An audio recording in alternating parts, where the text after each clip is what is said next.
So we have finally arrived at that moment in time, week 17 of the 2017 NFL season. The regular season will be over after this week, and for fans of teams like me, it can't happen soon enough. The Bears. Hopefully, mercifully, the last game of the John Fox era in Chicago. But nonetheless, one more week of regular season, one more week of picks, and last week was a solid week again. 12-4 straight up picking winners, 10-6 against the spread. So for the season, through 16 weeks, picking winners, I'm 153-88 and 141-96 versus the spread. You could have made some money with me this year. Not a shit ton, but you could have made some money. I'm just saying. So anyways, let's see if I can close out this season in strong fashion. Honestly, I don't really know, and I don't know that I care all that particularly much because a lot of these games are going to be featuring teams that aren't in the playoffs, or you're going to have one team that cares versus one team that doesn't care. Teams are going to be resting starters, they're going to be benching starters, all of that. So this will really be a grab bag type of week. So let's just go into the picks and get them done and over with. No Thursday night games, no Monday night games, no Sunday night games. It's all either 1 o'clock or 4:25 starts for Week 17, and that's the way it should be. You're not giving anybody a competitive advantage by playing the game earlier or later. They're all on Sunday, and that way we can enjoy our Sunday nights without football. Let's get started, though. The early games. Green Bay travels to Detroit to take on the Lions. Both teams over the past couple of weeks thought they maybe had a chance to sneak into the back door of the NFC playoff picture and ultimately failed to do so. Specifically, the Lions, with their loss to Cincinnati, a team that had quit with a coach that is quitting, that was particularly embarrassing. So it's a Week 17 matchup, divisional rivalry. If there's one positive thing about Week 17 games, even if your team's not involved, you're still divisional rivalry games, so you have a reason to maybe care a little bit. We'll see which one or both of these teams actually gives a crap. Detroit's favored by 7. I'll take Detroit to win, but give me Green Bay to cover the 7-point spread. Houston travels to Indianapolis to take on the Colts. This is ugly. Indy's favored by 5.5. Give me the Colts to win. Give me the Texans to cover the 5.5. Chicago, and again, what is hopefully the last game of the John Fox era in Chicago, travels to Minnesota to take on the Vikings. Will they be resting players? We will see. Minnesota is favored by 13. I will take Minnesota to win. Give me Chicago to cover plus the 13. The Jets travel to New England to take on the Patriots. And again, divisional rivalry game. You never know in these type of situations where the Patriots have to win and ensure themselves a home field advantage throughout the playoffs. Sometimes Belichick teams will fall flat on their face a little bit in these type of games, and they don't play that well. I still think New England will win and clinch home field advantage throughout the AFC playoffs. But 17 points is a massive spread. Give me the Jets to cover the 17.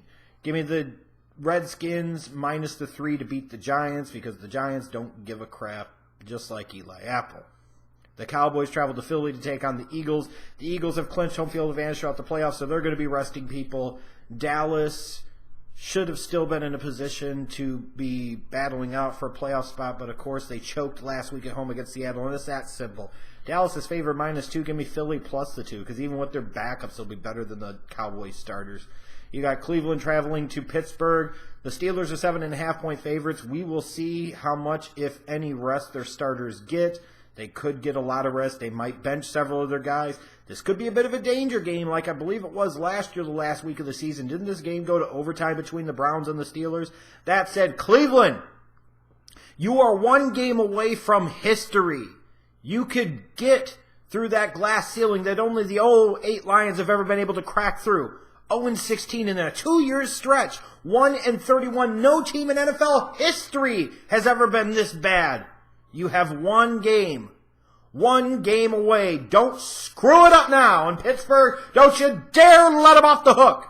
Give me Pittsburgh minus the 7.5. Now we switch to the late Sunday games, the 4:25 starts. One of the big ones is Carolina traveling to Atlanta to take on the Falcons. Carolina has clinched a playoff spot. Atlanta has not. Atlanta wins and they're in. It is that simple for Carolina. A win for them combined with a New Orleans loss to Tampa means they would win the NFC South. A win for them combined with a New Orleans loss and a Minnesota loss means that they would get a first-round bye in the NFC playoffs. So Carolina still has something to play for here. And the good thing about it is with their game and the New Orleans-Tampa game at the same time, you would assume that these teams are going to have to both, especially with the Carolina Panthers having the playoff spot clinched, they still feel like they have something to play for. So they're going to play this game straight up, it would feel like, and you would hope. Atlanta is favored by 4. I like Carolina plus the 4. KC travels to Denver to take on the Broncos. KC is going to be starting Mahomes, so that should be interesting. Give me KC plus the 3. Denver's favored, no fucking way. Jacksonville travels to Tennessee to take on the Titans. The Titans have to win and get some help to make the playoffs. The Jaguars have absolutely nothing to play for. They've clinched the division. They've clinched their home playoff game. They've clinched their seed. It is what it is. I got to go with the Titans minus the 3. The 49ers travel to Los Angeles to take on the Rams, and it's interesting they're talking about benching Goff and Gurley and some of their other players.